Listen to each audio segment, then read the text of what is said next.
ਅ, ਬੀਤੇ ਵੀਕ ਦੇ ਵਿੱਚ ਆਸਕਰਸ ਉਹ ਵਿਵਾਦਾਂ ਦੇ ਘੇਰੇ 'ਚ ਰਹੇ ਕਿਉਂਕਿ ਜਿਹੜਾ ਕਮੇਡੀਅਨ ਕ੍ਰਿਸ ਰੌਕ ਸੀ, ਉਸ ਨੂੰ ਚਪੇੜ ਮਾਰ ਦਿੱਤੀ ਸੀਗੀ ਵਿਲ ਸਮਿਥ ਨੇ। ਇਸ ਨੂੰ ਲੈ ਕੇ ਕਾਫੀ ਚਰਚਾ ਜਿਹੜੀ ਉਹ ਛਿੜੀ ਰਹੀ ਤੇ ਅੱਜ ਜਿਹੜੇ ਬੋਰਡ ਆਫ ਗਵਰਨਰਸ ਹੈਗੇ ਆ ਅਕੈਡਮੀ ਦੇ ਆਸਕਰਸ ਦੇ, ਉਹਨਾਂ ਨੇ ਫੈਸਲਾ ਲਿਆ ਆ ਵੀ ਅਗਲੇ 10 ਸਾਲ ਤੱਕ ਵਿਲ ਸਮਿਥ ਆ ਉਸ ਨੂੰ ਅਕੈਡਮੀ ਅਵਾਰਡਸ ਅਟੈਂਡ ਕਰਨ ਤੋਂ ਰੋਕਿਆ ਗਿਆ ਆ। ਸੋ ਅਗਲੇ 10 ਸਾਲ ਤੱਕ ਆਸਕਰਸ ਦੇ ਵਿੱਚ ਵਿਲ ਸਮਿਥ ਆ ਉਹ ਹਿੱਸਾ ਜਿਹੜਾ ਨਹੀਂ ਲੈ ਸਕੇਗਾ। ਇਸ ਤੋਂ ਬਾਅਦ ਦੇ ਵਿੱਚ ਤੁਰੰਤ ਹੀ ਵਿਲ ਸਮਿਥ ਨੇ ਆਪਣੀ ਸਟੇਟਮੈਂਟ ਜਿਹੜੀ ਉਹ ਜਾਰੀ ਕੀਤੀ।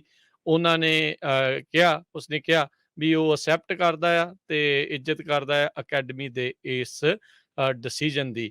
ਕ੍ਰਿਸ ਰੌਕ ਦੇ ਕਾਮੇਡੀ ਕਰੀਅਰ ਦੇ ਵਿੱਚ ਇਹ ਚਪੇੜ ਪੈਣ ਤੋਂ ਬਾਅਦ 'ਚ ਇਸ ਦੇ ਹੁਣ ਸ਼ੋਜ਼ ਕਹਿੰਦੇ ਆ ਧੜਾ ਧੜ ਵਿਕ ਰਹੇ ਹੈਗੇ ਆ। ਸੋ ਕਾਫੀ ਲਾਈਵ ਪਰਫਾਰਮੈਂਸਿਸ ਕ੍ਰਿਸ ਰੌਕ ਦੀਆਂ ਜਿਹੜੀਆਂ ਹੋਣੀਆਂ ਆ ਤੇ ਅਕੈਡਮੀ ਨੇ ਧੰਨਵਾਦ ਵੀ ਕੀਤਾ ਕ੍ਰਿਸ ਰੌਕ ਦਾ ਵੀ ਚਪੇੜ ਪੈਣ ਦੇ ਬਾਵਜੂਦ ਵੀ ਉਹ ਸ਼ਾਂਤ ਰਿਹਾ ਤੇ ਉਸਨੇ ਸੱਭਿਅਕ ਤਰੀਕੇ ਦੇ ਨਾਲ ਇਸ ਪੂਰੀ ਜਿਹੜੀ ਹੋਈ ਕੰਟਰੋਵਰਸੀ ਆ ਉਸ ਨੂੰ ਸਾਂਭਿਆ।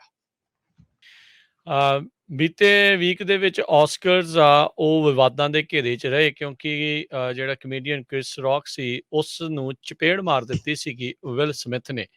ਇਸ ਨੂੰ ਲੈ ਕੇ ਕਾਫੀ ਚਰਚਾ ਜਿਹੜੀ ਉਹ ਛਿੜੀ ਰਹੀ ਤੇ ਅੱਜ ਜਿਹੜੇ ਬੋਰਡ ਆਫ ਗਵਰਨਰਸ ਹੈਗੇ ਆ ਅਕੈਡਮੀ ਦੇ ਆਸਕਰਸ ਦੇ, ਉਹਨਾਂ ਨੇ ਫੈਸਲਾ ਲਿਆ ਆ ਵੀ ਅਗਲੇ 10 ਸਾਲ ਤੱਕ ਵਿਲ ਸਮਿਥ ਆ ਉਸ ਨੂੰ ਅਕੈਡਮੀ ਅਵਾਰਡਸ ਅਟੈਂਡ ਕਰਨ ਤੋਂ ਰੋਕਿਆ ਗਿਆ ਆ। ਸੋ ਅਗਲੇ 10 ਸਾਲ ਤੱਕ ਆਸਕਰਸ ਦੇ ਵਿੱਚ ਵਿਲ ਸਮਿਥ ਆ ਉਹ ਹਿੱਸਾ ਜਿਹੜਾ ਨਹੀਂ ਲੈ ਸਕੇਗਾ।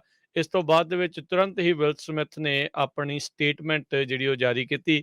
ਉਹਨਾਂ ਨੇ ਉਸਨੇ ਕਿਹਾ ਵੀ ਉਹ ਅਸੈਪਟ ਕਰਦਾ ਆ ਤੇ ਇੱਜ਼ਤ ਕਰਦਾ ਆ ਅਕੈਡਮੀ ਦੇ ਇਸ ਡਿਸੀਜਨ ਦੀ।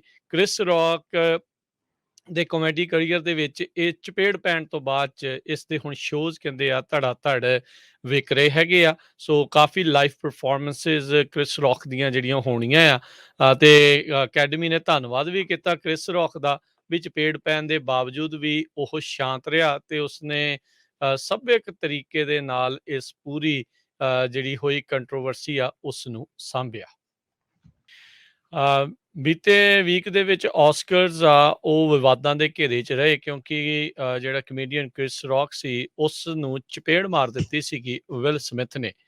ਇਸ ਨੂੰ ਲੈ ਕੇ ਕਾਫੀ ਚਰਚਾ ਜਿਹੜੀ ਉਹ ਛਿੜੀ ਰਹੀ ਤੇ ਅੱਜ ਜਿਹੜੇ ਬੋਰਡ ਆਫ ਗਵਰਨਰਸ ਹੈਗੇ ਆ ਅਕੈਡਮੀ ਦੇ ਆਸਕਰਸ ਦੇ, ਉਹਨਾਂ ਨੇ ਫੈਸਲਾ ਲਿਆ ਆ ਵੀ ਅਗਲੇ 10 ਸਾਲ ਤੱਕ ਵਿਲ ਸਮਿਥ ਆ ਉਸ ਨੂੰ ਅਕੈਡਮੀ ਅਵਾਰਡਸ ਅਟੈਂਡ ਕਰਨ ਤੋਂ ਰੋਕਿਆ ਗਿਆ ਆ। ਸੋ ਅਗਲੇ 10 ਸਾਲ ਤੱਕ ਆਸਕਰਸ ਦੇ ਵਿੱਚ ਵਿਲ ਸਮਿਥ ਆ ਉਹ ਹਿੱਸਾ ਜਿਹੜਾ ਨਹੀਂ ਲੈ ਸਕੇਗਾ। ਇਸ ਤੋਂ ਬਾਅਦ ਦੇ ਵਿੱਚ ਤੁਰੰਤ ਹੀ ਵਿਲ ਸਮਿਥ ਨੇ ਆਪਣੀ ਸਟੇਟਮੈਂਟ ਜਿਹੜੀ ਉਹ ਜਾਰੀ ਕੀਤੀ। ਉਹਨਾਂ ਨੇ ਉਸਨੇ ਕਿਹਾ ਵੀ ਉਹ ਅਸੈਪਟ ਕਰਦਾ ਆ ਤੇ ਇੱਜ਼ਤ ਕਰਦਾ ਆ ਅਕੈਡਮੀ ਦੇ ਇਸ ਡਿਸੀਜਨ ਦੀ।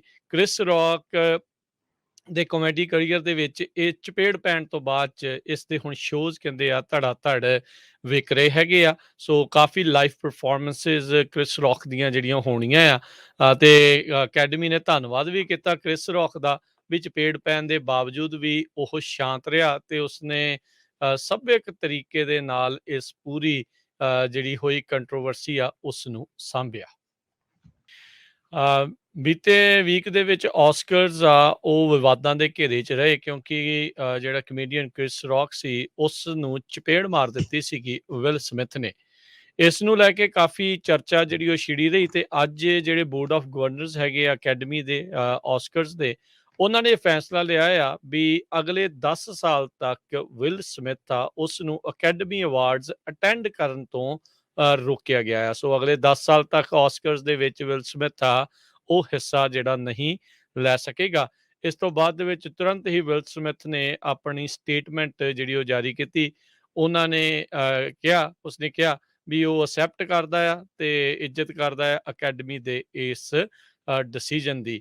ਕ੍ਰਿਸ ਰੌਕ ਦੇ ਕਾਮੇਡੀ ਕਰੀਅਰ ਦੇ ਵਿੱਚ ਇਹ ਚਪੇੜ ਪੈਣ ਤੋਂ ਬਾਅਦ 'ਚ ਇਸ ਦੇ ਹੁਣ ਸ਼ੋਜ਼ ਕਹਿੰਦੇ ਆ ਧੜਾ ਧੜ ਵਿਕ ਰਹੇ ਹੈਗੇ ਆ। ਸੋ ਕਾਫੀ ਲਾਈਵ ਪਰਫਾਰਮੈਂਸਿਸ ਕ੍ਰਿਸ ਰੌਕ ਦੀਆਂ ਜਿਹੜੀਆਂ ਹੋਣੀਆਂ ਆ ਤੇ ਅਕੈਡਮੀ ਨੇ ਧੰਨਵਾਦ ਵੀ ਕੀਤਾ ਕ੍ਰਿਸ ਰੌਕ ਦਾ ਵੀ ਚਪੇੜ ਪੈਣ ਦੇ ਬਾਵਜੂਦ ਵੀ ਉਹ ਸ਼ਾਂਤ ਰਿਹਾ ਤੇ ਉਸਨੇ ਸੱਭਿਅਕ ਤਰੀਕੇ ਦੇ ਨਾਲ ਇਸ ਪੂਰੀ ਜਿਹੜੀ ਹੋਈ ਕੰਟਰੋਵਰਸੀ ਆ ਉਸ ਨੂੰ ਸਾਂਭਿਆ।